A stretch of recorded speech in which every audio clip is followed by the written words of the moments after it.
अस्पताल बदहाल, कौन देगा जवाब? कहीं ऑक्सीजन नहीं तो कहीं खून की कमी पड़ी भारी। मौत का जिम्मेदार कौन? सिस्टम, प्रशासन या अस्पताल प्रबंधन? स्वास्थ्य विभाग सिर्फ फाइलों में ही है तैयार। हर हादसे के बाद जांच, लेकिन कार्रवाई कब? स्वास्थ्य मंत्री जवाब दें, कितनी मौतों के बाद जागेगी व्यवस्था?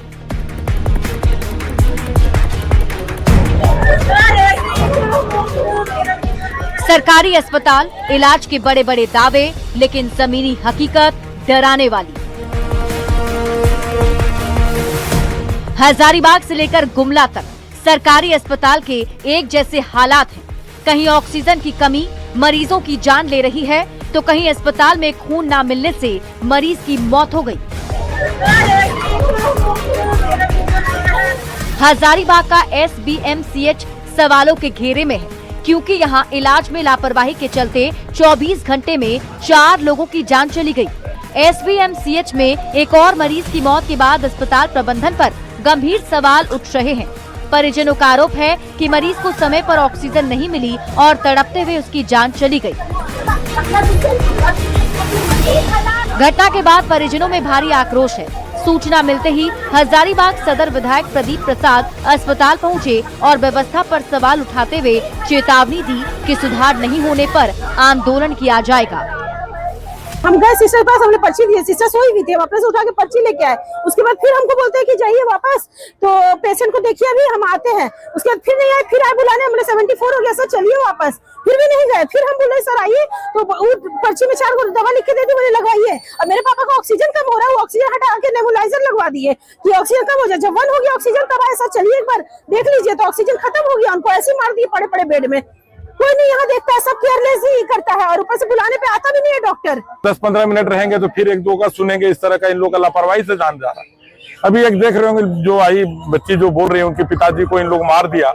ऑक्सीजन के अभाव में कैसे चलेगा अस्पताल और क्या होगा? और ये सरकार को चाहिए कि किनके नजर में हो रहा है। और मंत्री महोदय के बारे में तो कुछ बोलना ही बेकार है। उनके बारे में अगर हम लोग ना बोले तो ज्यादा बेहतर होगा। अपना BP बढ़ाने से कोई फायदा नहीं।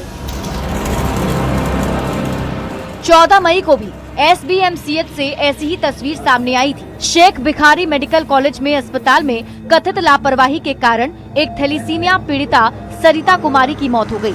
परिजनों ने आरोप लगाया कि ऑक्सीजन की कमी और स्वास्थ्य कर्मियों की अनदेखी के कारण मरीज ने दम तोड़ा। परिजनों के मुताबिक भर्ती के दौरान ही सरिता का ऑक्सीजन स्तर गिरने लगा और उन्हें सांस लेने में परेशानी होने लगी। बार बार स्वास्थ्य कर्मियों से ऑक्सीजन लगाने को कहा, लेकिन उनकी बात नहीं सुनी गई, जिससे मरीज की मौत हो गई। अस्पताल प्रशासन ने मामले की गंभीरता को देखते हुए जांच कमेटी गठित करने की बात कही है।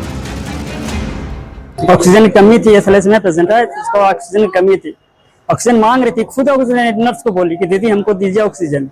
वो पल्स भी चेक की, उसके बाद बोली कि नहीं पल्स आया, सारा कुछ ठीक है, ऑक्सीजन की जरूरत नहीं है। जब पेशेंट मांग रही है ऑक्सीजन तो उसको देना चाहिए। ऑक्सीजन नहीं दिया, हम भी बोले 3-4 बार तो ऑक्सीजन दीजिए, नहीं दिया उन लोग ऑक्सीजन समय पे। इधर गुमला के सदर अस्पताल में भी हंगामा देखने को मिला। परिजनों ने अस्पताल प्रशासन पर खून की कमी, इलाज में लापरवाही और डॉक्टरों की उदासीनता का आरोप लगाया। मरीज की मौत के बाद गुस्साए परिजनों ने अस्पताल परिसर में जमकर हंगामा किया और अपनी नाराजगी भी जताई।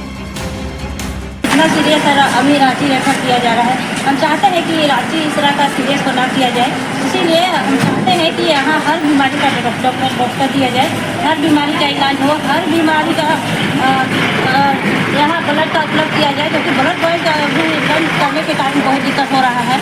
इसीलिए हम मांग करते हैं कि जिस तरह से यहाँ असुविधा है उसको जल्द से जल्द सुधारा जाए।